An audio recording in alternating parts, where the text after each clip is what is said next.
Dia pun nggak tahu nemuin itu orang udah geletak, dan perlengkapan dia pun ya nggak ada. Cuman denger pengakuan dari dua cewek itu, tasnya udah dibawa sama temennya rombongan dengan kondisi muka hancur, mata keluar sebelah, dan sugesnya tuh hidung bau banget bangke.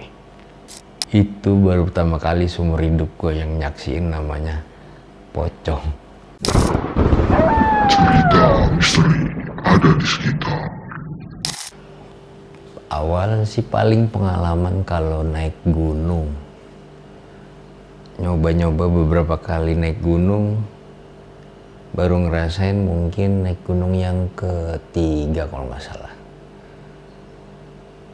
Di hari pertama aman, lancar, tanpa kendala, dan nggak pernah kepikiran juga bakal ada gangguan-gangguan yang kata orang mah gaib kali ya. Di awal berangkatan normal aja, kayak pada umumnya orang bikin video biasa lah. Dan nyampe pertengahan jalan cuman sedikit palingnya, tapi gue nggak hirauin karena gue anggap mungkin gue capek atau gimana, halusinasi aja bahasanya sih kayaknya. Udah lah, singkat cerita sampai sore bikin tenda beres, nyampe base camp. Malam berlalu, sedikit gangguan mungkin. Awalnya mungkin gue mikirnya itu binatang dari luar tenda. Gue mikir karena gue udah capek, bodo amat lah. Ya udah, gue ngehirauin. Cuman kok penasaran. Teman-teman yang lain mungkin udah terlelap juga di tenda yang samping. Posisi gue di tenda gue itu cuman bertiga, yang dua udah asik mungkin nyampe kemana tuh udah ngorok seada-adanya. Gue mendusin ngeliat jam sekitar jam 10 malam. Penasaran yang gangguan tadi awal tuh, mau ngecek buka tenda, ada yang permisi dah lewat, tahu kunti atau apa, cuman nggak jelas. Lu mikir dah capek, bodo amat lah, gue nggak mau ceritain juga ke teman-teman gue. Gue paksa untuk tidur, ternyata ya emang sulit karena penasaran kan itu apa. Cuman gue nggak mau terlalu dipikirin, tapi deg-degan juga kondisi karena gue doang yang melek. Gue coba masuk lagi tenda, coba tidur lagi. Sekitar jam 2 alhamdulillah ada rombongan orang lain datang. Dah perjalanan mulai muncak, 1 jam sampai puncak. Kayak pada umumnya kayak anak-anak yang lain pada foto-foto happy, banyak gaya ada itu. Cukup 1 jam atau 2 jam di puncak, lanjut lagi lintas, karena lintas untuk pulang. Berangkatlah jalan ke bawah. Di awal situ nggak ada apa-apa dan emang nggak kepikiran bakal ada apa-apa juga. Kondisi karena kan memang pagi menjelang siang, dan nggak mungkin juga orang juga mikir ada gangguan jam 12 ke atas tengah hari bolong. Masa iya ada hal-hal gaib kan. Masuk asar udah lewat 2 atau 3 pos untuk jalan ke bawah turun kan. Emang posisinya kita itu ber-11, cuman dibagi 3 kelompok. Posisi gue paling belakang, kelompok 3, dan kebetulan bisa dibilang sebagai leader temennya itu cuman jalan berdua sama gue. Sisa 2 atau 3 pos sampai bawah itu suasana mungkin udah dibilang bahasa horornya agak mencekam. Padahal posisi hari itu lagi sedang cerah-cerahnya juga. Kita ketinggalan dari 2 rombongan di depan.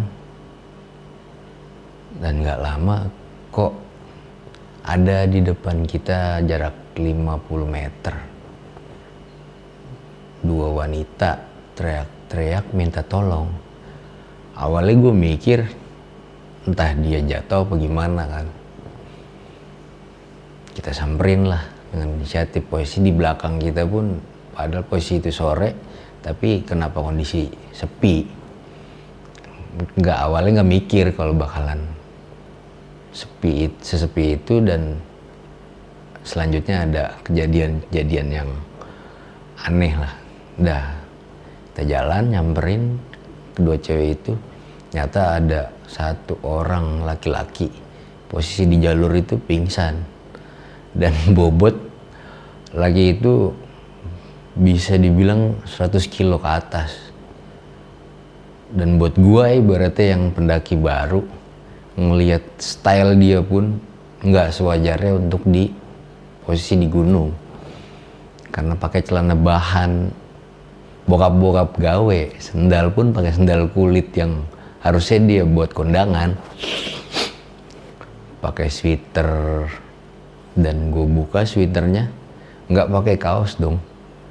Entah gimana itu teman-teman dan rombongannya, akhirnya gue inisiatif nanya sama itu cewek. Gue pikir satu rombongan sama mereka berdua. Dia pun nggak tahu nemuin itu orang udah geletak, tapi posisinya emang masih bernapas, masih aman, cuman sedikit udah setengah sadar, entah kecapean atau gimana. Dan perlengkapan dia pun ya nggak ada, cuman denger pengakuan dari dua cewek itu, tasnya udah dibawa sama temennya rombongan, entah di bawah, sampai di bawah apa gimana gue nggak ngerti. Karena posisi gue nemuin tuh orang karena udah ditungguin sama dua cewek itu. Inisiatif gue berdua sama temen gue bongkar tas, bikin teh anget, bongkar kompor lagi, ngasih minum cemilan dia untuk biar kondisi dia tetap minimal stabil lah, seenggaknya buat sadar. Ya setelah 15 menit gue udah nyiapin air anget, teh, dan cemil-cemilan buat orang itu. Dipaksa untuk ngobrol sama teman gue, sedikit agak ekstrim sih, walaupun mau nggak mau tabokin mukanya biar agak sedikit sadar. Dan akhirnya dia ngejawab, cuman mata agak berat, mungkin udah terlalu lelah, kondisi badan dia juga terlalu berat, fisik drop mungkin. Setelah 15 menit, setengah jam, kok kondisi jalur sepi banget. Apa emang udah sore, orang pada nyantai apa entah masih pada di atas. Udahlah, bodo amat gua, nggak mikir mana-mana. Jalan lagi, jelang masuk 5:30, mau maghrib, situlah kok ada burung gagak ngikutin di atas kepala gue, dua ekor ada. Mikir jalan sendiri tapi kok ada ginian, dan posisi itu burung ngapain ngikutin gue, ngerti lagi lah. Udah cuek jalan, temulah satu pos, kira ketemu dua cewek yang duluan tadi. Cuman rombongan depan emang udah jauh di depan, udah lanjut lagi karena rombongan yang kedua baru bareng. Jalan menuju ada jembatan yang bawahnya itu seperti rawa. Di situ kayak kondisi agak serem-serem dikit tapi asik sih ya, karena suasana bunyi-bunyi air, jalur juga udah gelap kan. Dulu pernah lewat situ mikirnya, oh dari jembatan itu sampai base camp pun kayaknya nggak jauh. Dan abis mikir begitu, kok emang suara kayak panggilan teman-teman tuh di bawah yang udah duluan, emang udah terdengar. Dia pun udah pada bercanda, kayak kita udah saut-sautan lah dengan kode-kode yang nggak jelas dari rombongan kita. Udah mulai gelap, so asik kita bertiga. Gue mikir kok udah jalur terakhir nggak sampai-sampai. Yang harusnya itu dari jembatan yang tadi rawa itu mungkin normalnya setengah jam sampai 1 jam pun udah nyampe base camp. Gue ngeliat jam dong, udah masuk jam 8:30 malam. Akhirnya gue ngobrol dan negor yang temen yang depan, kok kita udah 2 jam ya gak nyampe bawah. Ah lu gak usah ngomong aneh-aneh lah, kata temen. Ya bukan gitu, gue cuma nanya, harusnya kan dari jembatan ini ke base camp itu ya paling lama 1 jam. Dan dia pun baru ngeh, iya juga ngeliat jam. Oh iya udah masuk jam 9 nih. Gimana? Ya mau gimana? Lanjut. Mungkin itu udah jam 9 itu nggak lama. Aku masuk lah, agak hutan, agak lebih rindang ketutup. Langit pun agak nggak begitu terlihat karena lebat.